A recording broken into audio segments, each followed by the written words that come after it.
Estamos de volta com o programa Evangelho e Espiritismo em sua mais simples expressão.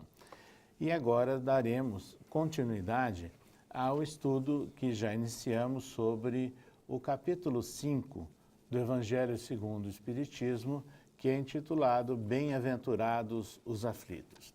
Aliás, este é um capítulo mais longo, dessa obra básica de Allan Kardec, o Evangelho segundo o Espiritismo.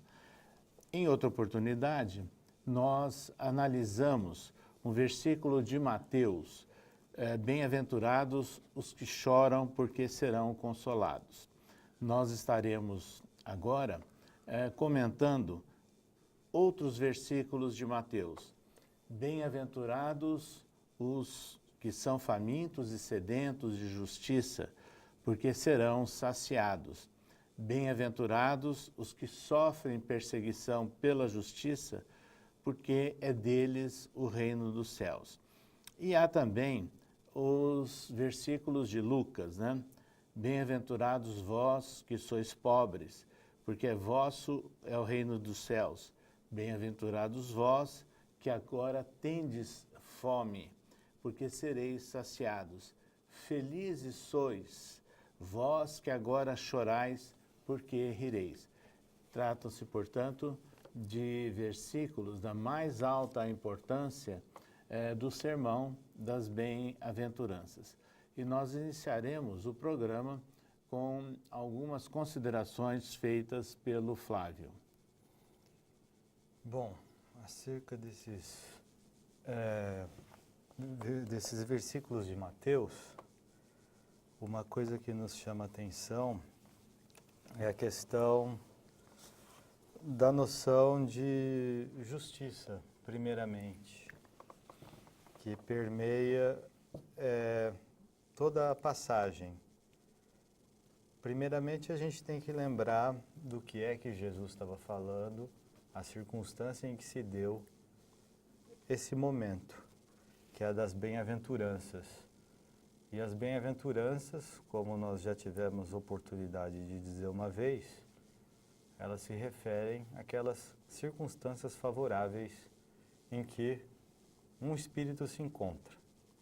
É aquele momento propício, aquele momento de conscientização, em que ele toma consciência de que é necessário ocorrer mudanças no seu íntimo, e mudanças que muitas vezes só se darão por meio da retomada de uma trajetória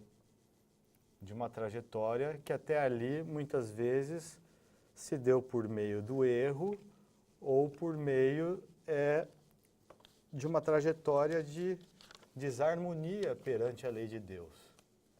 Então, a partir daquele momento, ele vai ter que entrar em alinhamento com a lei de Deus, em um processo de reharmonização. E muitas vezes essa reharmonização se dá por meio de aflições. E essas aflições é o processo por meio do qual Jesus nos mostra que é o caminho. Um caminho que ele nos diz que é temporário, mas um caminho bem-aventurado.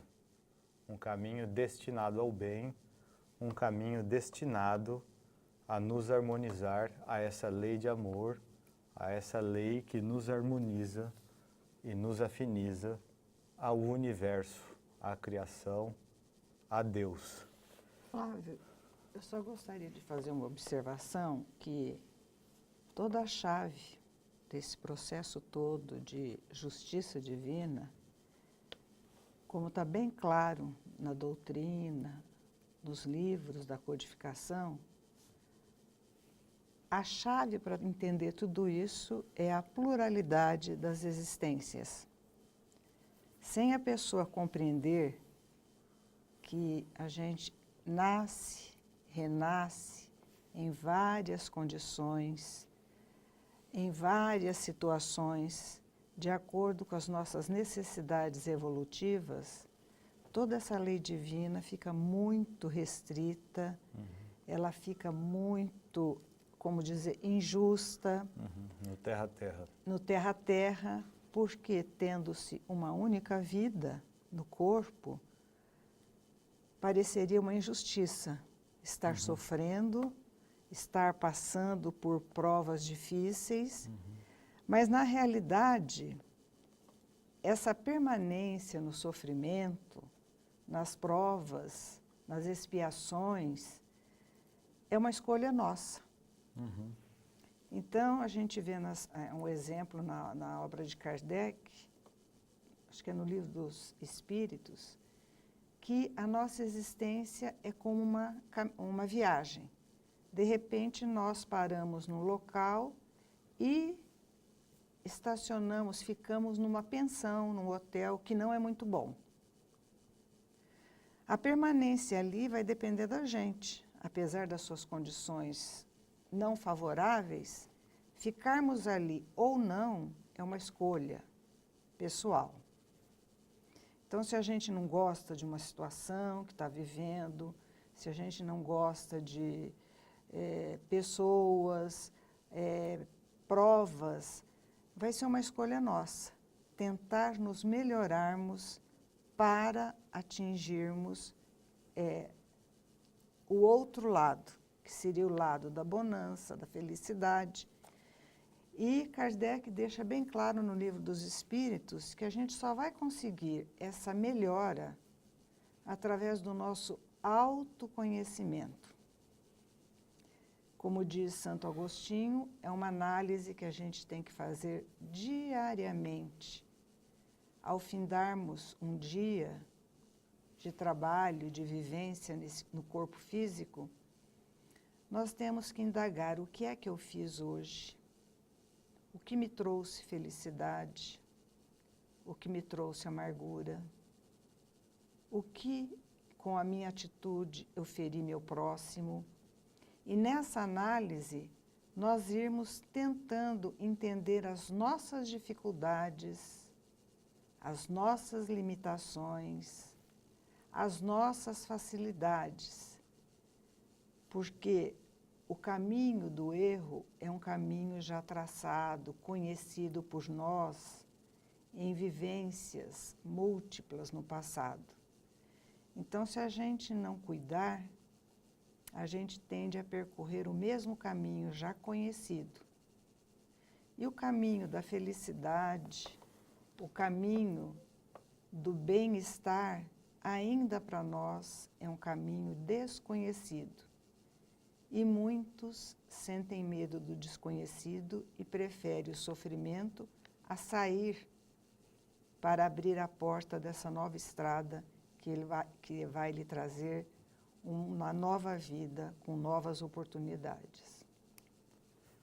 Então, daí a questão da justiça, o que é interessante a gente pensar é que quando a gente pega num dicionário assim comum do nosso dia a dia, uma das definições que aparece, uma das mais comuns, é a de garantir o que é próprio ou o que é de direito de cada um. E um dos símbolos da justiça seria aquela da balança, né? E se a gente pensar, o ideal de justiça seria a balança estar em equilíbrio. Ela está centrada em equilíbrio nas duas porções iguais. E isso seria harmonia. Então, a justiça, uma justiça ideal, seria aquela justiça que garantiria a harmonia entre as partes. Uma coisa que não necessariamente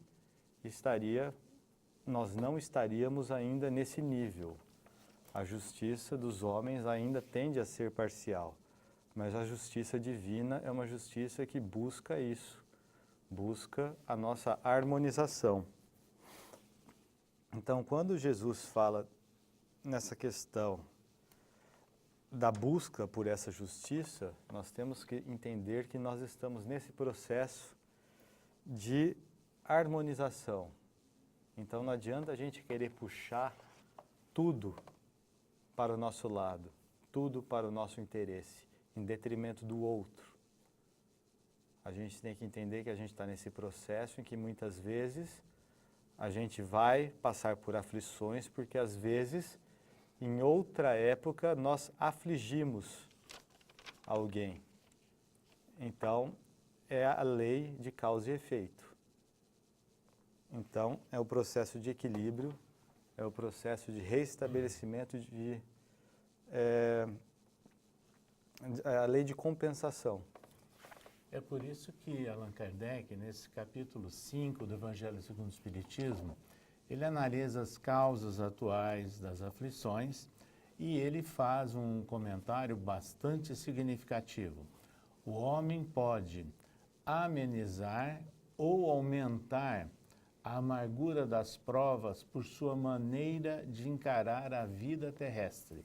Então, essa forma de se encarar a vida terrestre, com a certeza da imortalidade da alma, com a certeza que nós somos jornadeiros, né? Passamos aí por várias existências físicas no processo educativo e evolutivo, é que nós podemos melhor compreender a justiça de Deus e a causa das aflições.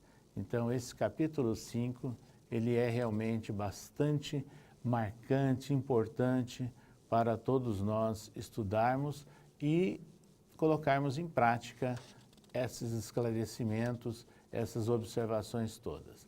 Nós estaremos fazendo a interrupção para o intervalo e voltaremos com os comentários desse capítulo.